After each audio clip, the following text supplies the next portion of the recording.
So what's up? Kamusta kayong lahat mga kuya, mga kapistol natin dyan. Ngayon bumabalik tayo or nagbabalik tayo. Syempre baka limot nyo na ang Facebook page natin and YouTube channel. Kaya pasubscribe mga kuya, mga kapistol. G Strongwell FA.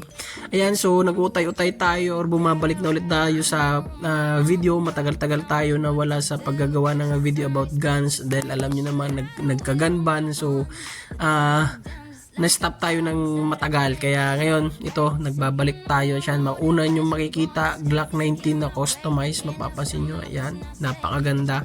And syempre that's a chambered in 9mm. At kaya tayo gumawa dahil isang paalala ulit, dahil magkakameron tayo ng gun show on December 7 until December 11 sa MOA. So ayan, mapapansin nyo yung mga mahilig sa maliit at pang everyday carry, pwede yan, napakaganda, isang Ruger chambered in 380. So napakaliit at syempre sa dun sa mga asawa nyo pwedeng dalhin yan, napakaganda. So yan, so ano pang hinihintay nyo, huwag nyo kakalimutan ng gun show natin. At syempre ayan, another 380, yan ang tinatawag sa Armscore na Biberak, napakaganda yan. So full metal siya lahat at syempre malit talaga siya, so bagay na bagay pang everyday carry. So yan, makikita nyo lahat yan doon. And of course ito chambered in 9mm Ruger, so kapatid yan ng 380 na Ruger, isang napakaganda rin. Syempre pang carry, pang everyday carry, pwede nyo dalhin yan. And syempre may mga shotgun tayo, may mga yan, shotgun po yan. At murang-mura, ayan, shotgun din. Makikita nyo din po yan doon sa gun show. At uulitin ko po, hindi kayo basta-basta makakabili doon pag wala tayong LTAP. So kailangan muna may LTAP muna tayo para maka-purchase tayo o makabili tayo ng mga pistols doon. So ayan, another napakagandang unit, ang Chris Victor chambered in 45. And syempre kasama na yung mga PCC dyan. Ayan, katulad yan, mga PCC yan. At syempre Chris Victor, napaganda at pwedeng ikuha ng PTC yan. So ito naman ay shotgun. Alam nyo yung shotgun natin dati di kasa, ngayon nag-improve. So meron na mga shotgun ng di-magazine, kaya like dito wala pa di kasa pa, pero ang iba dyan ay automatic, isang kasa lang, rapid fire na siya. So yan, so ito naman ay Taurus GX4. Ito yung pinakahuling labas at pinakabagong labas ng Taurus na GX4. At syempre ito mga 380, isa sa mga kuyas and friends natin may mga dalang ganyan. Hindi yan ang kanilang pang everyday carry. So 380. So kung gusto nyo pang laro, pwede din tong FN full size. At syempre yung mga 11 na 1911 Labber dyan na 45 or 9mm, ayan, napakaganda, napakadami at madami kayong pagpipilian. At syempre doon sa mga mahilig mag-carry ng mabibigat, pwede yan. So pasyalan nyo sa gun show at lahat yan makikita nyo. Ayan, so 1911. And ito, napakaganda din ito, isang PCC. So ito ay chambered in 9mm. Tandaan nyo po yung PCC natin ay 9mm. So ito Beretta, napakaganda. Yan yung tatay ng Beretta. Yan, kung may tatay, meron tayong bunso. Ayan, so chambered in 25 to yung Tomcat na tinatawag. So mouse gun, yan, 25 caliber. Yan, 357, isa rin sa napakagandang pang carry. Syempre makikita nyo napaka-compact na size. Pagkalam ko dyan ay 6 lang ang load nyan. Ito naman Sig Sauer na chambered in 9mm. So full size, yan, malaki. Ito 9mm Sig din siya, napakaganda. Kung gusto nyong pang everyday carry, ready for ano na siya, red dot. Ito customized na 9mm Sig. Yan, napakaganda rin.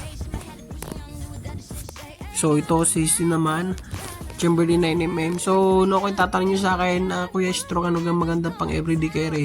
Yun naman, lahat naman ng pistol ay maganda siyang maganda talaga siyang i-carry. It's either 45 or 9mm or 380. But for me, mas nakasanayan ko lagi mag-carry ng mas maliit na chambered, mas maganda. Kasi pag maliit na pistol, compact size, tapos 9mm, mapalag na masyadong iputok. So for me talaga, mas kinikerry ko ang 380 na pistol. So kagaya nito, ito full size na yan. Ito full size din, 9mm. O mabibigat na. So it's depende pa rin sa sa gusto mo, kung saan ka sanay. But ako kasi sa tagal na natin ng nagki-carry, so mas ano natin ang i-carry yung maliliit. At syempre, hindi ka basta-basta magki-carry ng baril without any license like PTC. So sinasabi ko nga dito sa gun show, kung gusto nyo bumili, gusto nyo mag-purchase, kailangan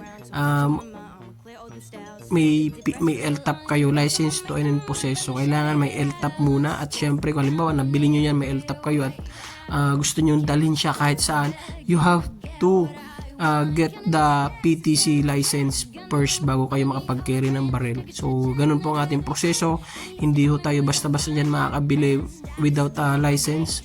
So ito 44 Magnum, yan. So napakalaki at napakagandang Magnum yan na revolver. So yan, napakalaki, parang baril ng robot. And then of course ito napakaganda sa mga asawa nyo. Ayan, kulay, may mga colors yan, may black, may ganyang kulay, at parang may pink. So ano pang hinihintay nyo, pasyalan nyo yan, huwag nyo nang palalagpasin. At syempre pag pumunta kayo dyan, dala kayo ng extra na pera, dahil talagang marami kayo mabibili at marami kayo may kita na magugustuhan nyo. Doon sa mga LTAP license holder na huwag nyo palalagpasin at talagang butas na naman ang bulsa nyo. So yan, napakaganda ito, pang full size, pang laro din, na ganda at syempre magaan. Pwede nyo siyang ipang everyday carry na nakalagay sa bag, o mahaba lang syempre. Ito another 380, yan nga sinasabi ko, yan kagaya niya, napakaganda. So malit lang, at syempre pwede sa wife nyo, pambabae siya. So ito yan 380 naman, yung kaninang dumaan na. Ito chambered in 45 na sa arm score, may lumabas na yan sa arm score ay chambered in 9mm. So maliit na, mapalag na masyado yun, hindi ko discourage, pero sa tunay mapalag talaga. So yan yung mga ano natin dyan, 380 yan, puro 380 yan. So ito 9mm. Baka sabihin nyo po, si Kuya Strong, ang daya, puro 380, no? Lahat naman yan, nandyan. Ito katulad din to, shotgun, meron tayong Chinook dyan, may mga kinunan tayong 45, and of course 9mm, 380. Ang sa akin lang ay choices or option na ano ba mas magandang dalhin, but for me, sinishare ko sa inyo, mas maganda i-carry yung maliliit at maliliit na chambered, like 25 or 380. Hinihintay nyo, pasyal kayo December 7 until 11, gun show. Kaya see you mga kapistol. Ingat. Thank you.